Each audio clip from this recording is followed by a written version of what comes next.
Salutare din Mostar! Suntem în Bosnia-Herzegovina și după ce în vlogul anterior am explorat orașul, am descoperit partea turistică, mai puțin turistică. În vlogul de azi vrem să vedem o parte din împrejurimi. Și pentru început urcăm spre dealul Fortița. O să fim undeva la vreo 500 de metri altitudine, de unde o să avem o priveliște foarte frumoasă asupra orașului. Mulți spun că ăsta ar fi cel mai bun punct de belvedere către Mostar. Și am tot urcat printre case până la o altă stradă și de aici am găsit poteci pe Google Maps. Nu pe Google Maps, pe Maps.me. Da. Da, că aici sunt mai detaliate hărțile. Și urcăm pe jos, în drumeție. Foarte tare bate vântul. Nu ne-am așteptat. Hai să vedem ce iese.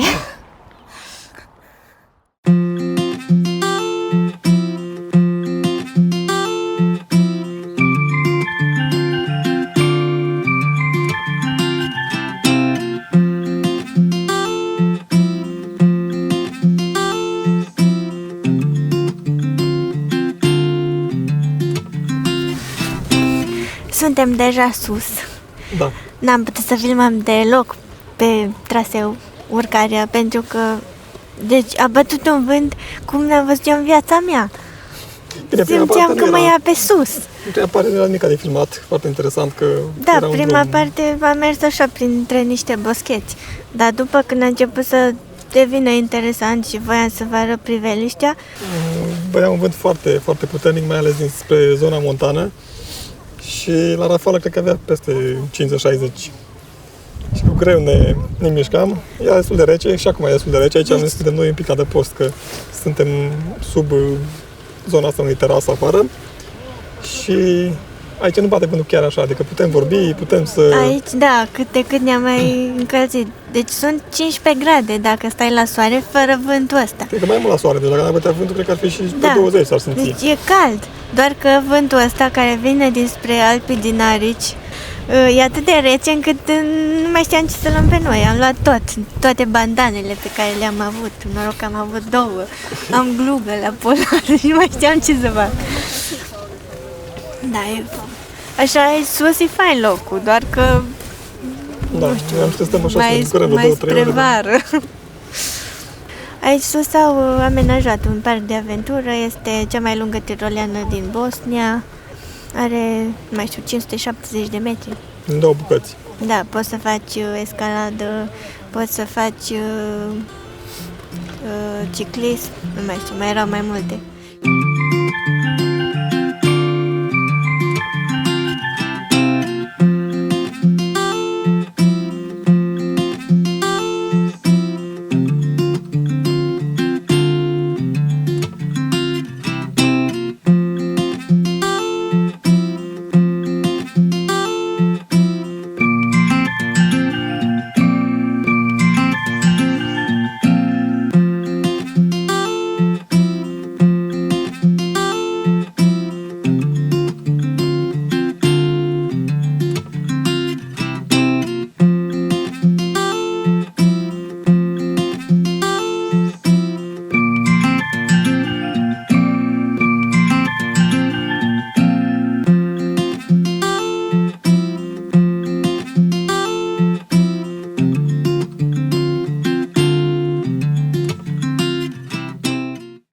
Am fost acolo pe platformă, am și vorbit, dar nu cred că s-a auzit nimic, pentru că nici la Valera nu face față la vântul ăsta. Și am vrut să încerc pentru că eram curioasă să văd dacă mi-e frică să merg pe pod din ăsta cu sticlă. Pentru că am tot văzut videourile alea cu chinezi la care le tremură picioarele. Și nu știu, bine, aici nu e foarte mare propastia sub picioare și cumva nu e așa înfricoșător. Nu. Da, nu, e drăguț.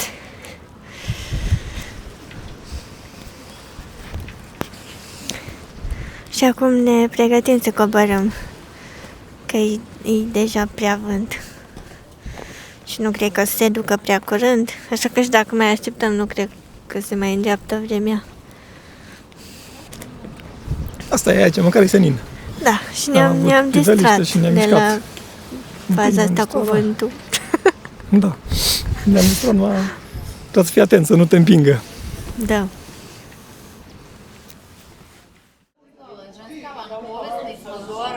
Am venit să mâncăm și ne-am luat câte o pide. Nu mai mâncasem pide de când am fost în Turcia. Și prețurile sunt chiar foarte bune. Adică pe una din asta, cu legume, nu mâncăm carne, pe una din asta plătim 31 de lei. Deci chiar ok.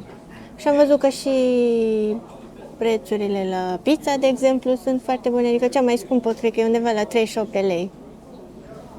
Și cafeaua în jur de 8 lei. Deci chiar bune prețurile, mă gândeam.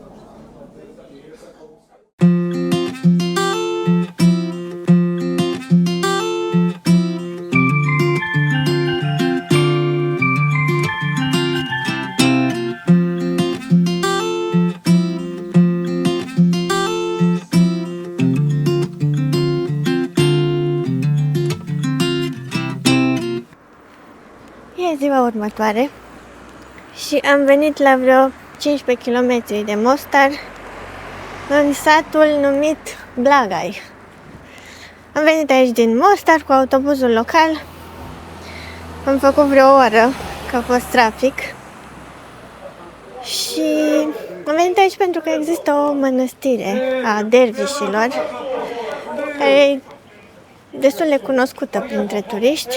Cel mai probabil ați văzut imagini de aici, pentru că e un loc așa foarte frumos, cu mănăstirea chiar sub stâncă și lângă un izvor, și o să ajungem acolo imediat.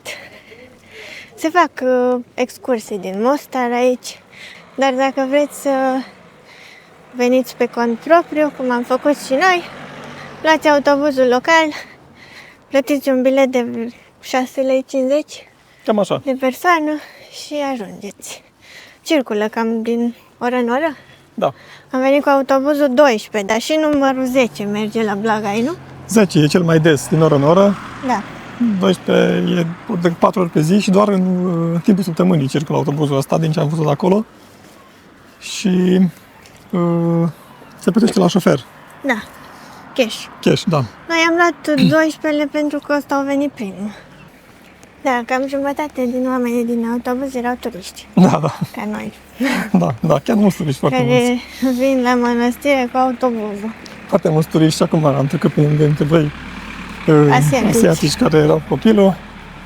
Și Da. Vezi, au turiști tot timpul anului. da. Chiar aia ziceam că și în extra sezon au turiști foarte mulți, comparativ cu alte zone, alte orașe sau destinații din zona asta balcanică.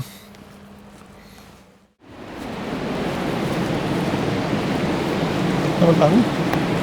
Ramadan. Wow, dar chiar e imens stânga asta. Da. Da, foarte impresionant cum ești la baza unui stânci care are câteva, cred că 10 de metri, dacă nu sute. E imensă. Eu din poze nu mi-am dat seama că e atât de mare. Da. Și după aia, de acolo, de la baza ei, se iasă un râu care are câțiva metri lățime. Uite, aici e mănăstirea în față. Da, râul la izvor te aștepta să fie mai mic, mai îngust, mai... Dar e și foarte lat, învălburat și turcoaz. Dar cam așa sunt toate râurile din Bosnia la izvor. Nu neapărat atât de lată, dar cred că aici e mănăstirea. Da, eu vreau să ajung pe partea cealaltă, Așa că trebuie să trecem podul. Da.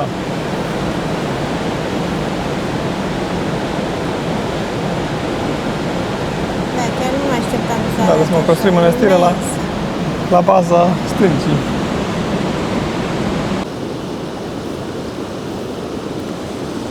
Gândiți-vă că ăsta e un izvor karstic, un izbuc. Și apa iese chiar de acolo, de sub stâncă. Și este atât de învolburat și turcoaz. Și văd că a și inundat un pic partea asta de terasă, că aici era o zonă pietonală sau poate chiar mese. Uite, rața asta se bălăcește pe aici, pe unde era restaurantul.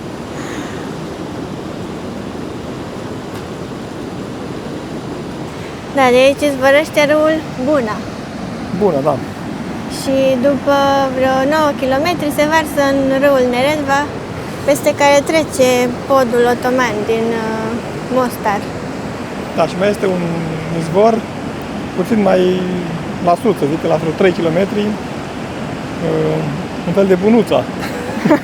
Unul mai mic? Da, e mai mic. Da. Dar e impresionant să vezi Cam așa râul sunt toate ăsta. izvoarele din zona asta, din Bosnia, Muntenegro, parte. Da, e o zonă karstică, e mult calcar aici, de asta sunt și râurile așa de turcoaz și limpezi. N-am mai văzut așa ceva. Da, deci de acolo de la restaurant, după ce treceți podul, trebuie să o luați prin spatele restaurantului și există niște scări și după o potecă. Ca să ajungem pe partea cealaltă a mănăstirii, unde se vede mai frumos.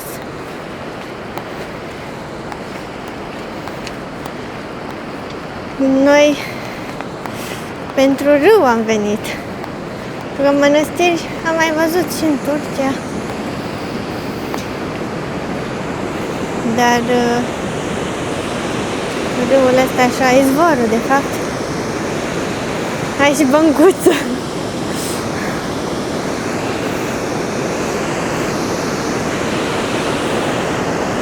Uitați-vă ce debit are râul ăsta, exact la izvor.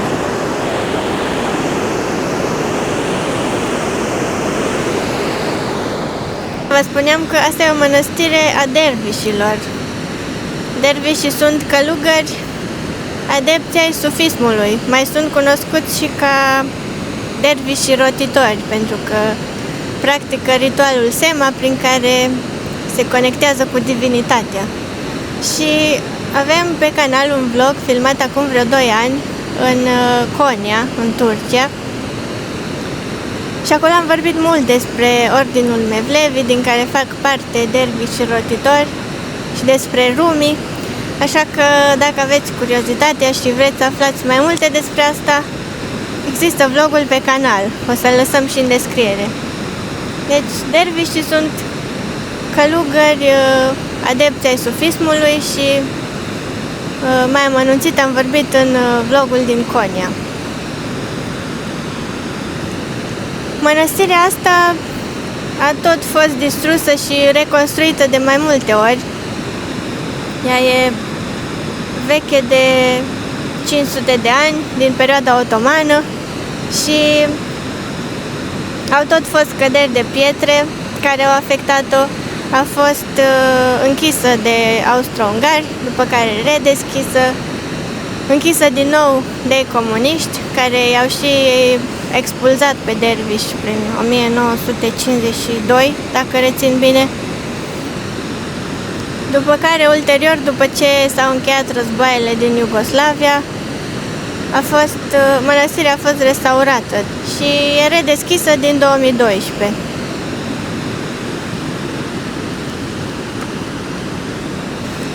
Cum am spus și în vlogul anterior, regiunea asta a fost o perioadă sub dominație otomană, după care a fost parte a Imperiului Habsburgic și după destrămarea Imperiului a fost parte din Iugoslavia. Aici, pe partea cealaltă a râului, aproape de restaurant, au păstrăvării. Acolo sunt bazine cu păstrăvi. Și mai în față mai sunt ceva clădiri din astea tradiționale, otomane. Da, și ar fi și păcat să nu ai păstrăvării aici, nu? La cum e de limpede râul ăsta.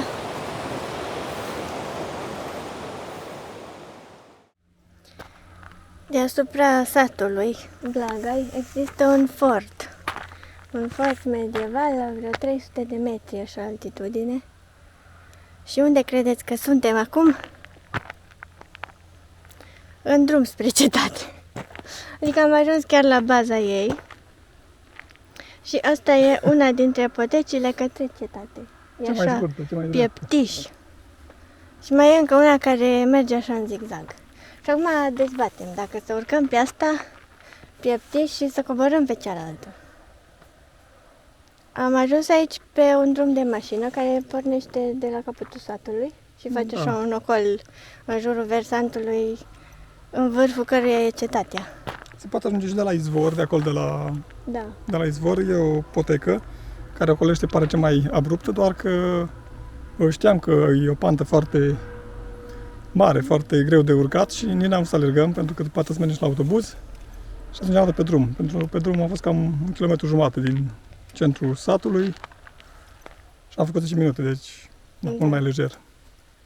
Și acum începem urcarea către cetate. Vrem să vedem priveliștea de acolo, că de asta urcăm. Da, și cetatea arată bine, sperăm că e deschisă. Da, e adică, destul de întreagă, arată foarte bine zidurile. zidurile sunt bine păstrate sau renovate și sperăm că putem intra măcar acolo în interior, nu neapărat în fiecare încăpere, dacă are încăperi.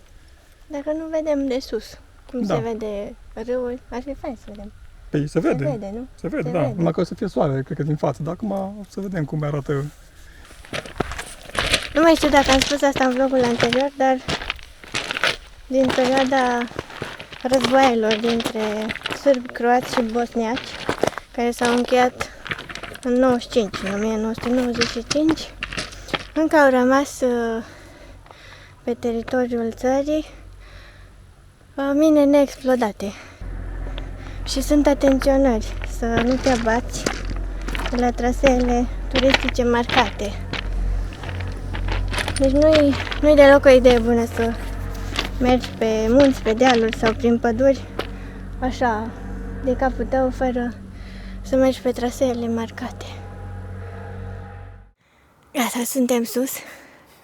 Doar că n-a fost o idee prea bună să mergem pe poteca aia. Nici nu știu dacă e o potecă. Cred că au pus prin pământ o conductă sau ceva și s-a format o potecă. Mai erau oameni în fața noastră care urcau și pe hartă apare ca potecă. Da. Doar că mai este poteca asta, care vine pe lângă băncuța asta pe care stăm noi, care e marcată mult mai vizibil, are balustradă, are stâlpi din aia cu lanț și Da, pe acolo nu o știu. să coborâm. Deci nu urcați pe acolo pe Nu unde știu am că am urcat economisit noi. mai mult de 5 minute. Da, noi am vrut să scurtăm, dar nu.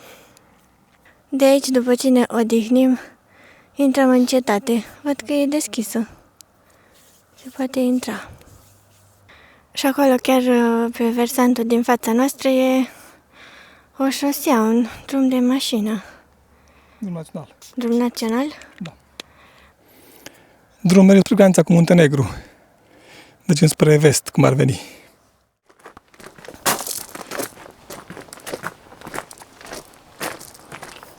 Dar chiar am amenajat pe aici, nu mă așteptam. Da.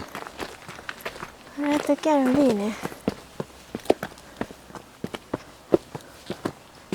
Uite ce întregi sunt zidurile. Da, nu știu dacă au restaurat-o sau așa s-a păstrat. Asta a fost reședința Marelui Duce al Bosniei. Dar nu știu să vă zic anii.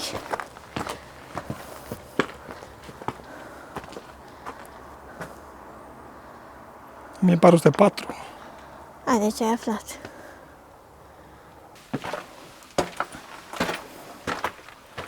Așa mi amintește de cetatea de la Omiș. Da, dar e mare asta. Asta e mai mare, da.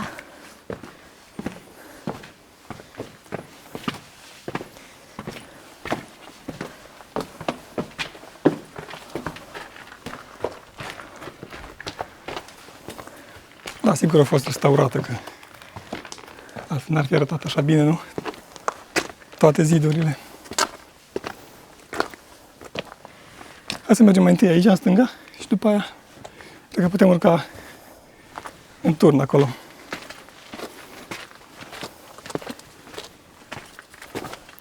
Și e gratis, adică nu plătești nicio taxă de intrare momentan.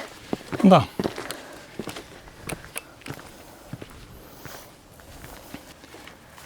Tu vrei să vezi spre izvor, nu? Vreau să văd spre izvor și vreau să văd dacă se vede Mostarul de aici. Da, în partea opusă. Trebuie să mergem.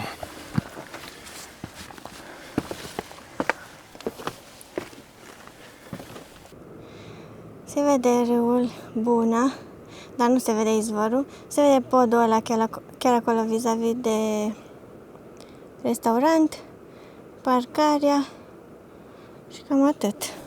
Trebuie să vedem partea cealaltă ce se vede. Mamă, dar ce sus merge șoseaua aia. Acum nu e lumina foarte bună și nu se vede așa de bine, dar Mostar e undeva după. Deci nu vedem de aici. Văd dealul cu cruce în vârf, dealul Hum pe care poți să urci din Mostar, dar orașul e după. Da, și acolo în față mai e încă un podeț și uite, încă o păstrăvărie mai mare sau mai multe bazine din astea cu păstrăvi. Da, păi e și păcat dacă... Și acolo în față e un cimitir din asta otoman. Adică, nu otoman, cimitir pentru Musulmani. musulmani, da. Am trecut pe lângă el când am venit cu autobuzul. Asta e satul, practic, nu? Blagai. Da. E și o biserică acolo.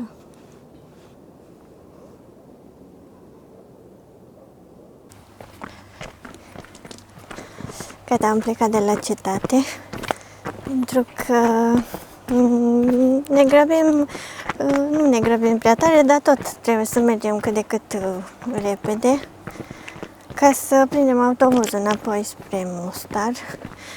Și acum coborâm pe partea cealaltă. Asta e poteca aia mega amenajată. Da, pe unde puteam urca tot la fel de repede, probabil, Da. ca și timp. Mă refer că... Da, pe asta e mai lină, dar urcă în zigzag. Da, și are cam 1 kilometru. Celălalt avea 400 de metri. Bine, noi știm că în mod normal așa trebuie să mergi pe serpentine, că așa am mers și acolo, n-am mers chiar pieptiș exact pe pantă, dar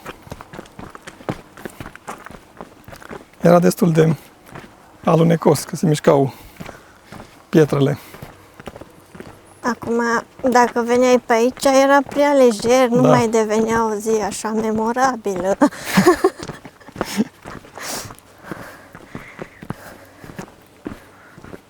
Dar ai venit acolo la cetate? Da, chiar drăguț, merită. Da, și cetatea arată bine zidurile și se vede frumos toată zona din jur și munții și depresiunea asta aici unde e sau lunga râului. Da, chiar ne-a plăcut. Nu era în plan să urcăm, adică nu ne planificasem. Știam că e o cetate aici chiar lângă mănăstire, dar nu aveam neapărat de gând să urcăm. La izvor și la mănăstire nu prea puteai să stai mai mult de puteai să stai, dar nu aveai ce să faci. Puteai să vizitezi mănăstirea, Da, doar că mănăstirea, n-am da. fost prea curioși, pentru că am tot văzut și în Konya, în Turcia. Și m-am uitat la poze, arată asemănător, că sunt practic camerele în care ei se roagă și în care trăiesc, propriu zis. Gata, suntem la asfalt, mergem direct în stația de autobuz. Da, mai avem 30 minute până pleacă autobuzul și n-am vrea să mai stăm încă o oră. Cu plimbarea asta la cetate, aici la Blagai, se cam încheie șederea noastră la Mostar. Da, la Mostar. Nu o să plecăm din Bosnia, mai stăm, doar că o să schimbăm orașul. Da, așa, ce să zic, ca prime impresii, se simte că e un pic diferit față de Croația și Muntenegru, adică e o țară care are un trecut destul de recent cu multe probleme și dificultăți și economice și sociale și de siguranță, sau cum să zic. Da. Dar, așa ca și costuri, sunt cam la fel ca și în România sau cum era și în Croația, adică nu e mare diferență. Hai. Ce m-a speriat. Era un câine mare Da, și s-a ridicat așa la noi. Da, și ar fi lucruri de făcut aici în apropiere de oraș, dar nu cred că o să mai mergem pentru că mai avem o zi de stat și se arată și destul de multă ploaie. Probabil că o să ne vedem din următorul oraș în care ajungem în Bosnia. Încheiem aici vlogul. Mulțumim că ne-ați urmărit până la final. Lăsați-ne în comentarii impresii și întrebări. Și ne revedem în vlogul următor, tot din Bosnia.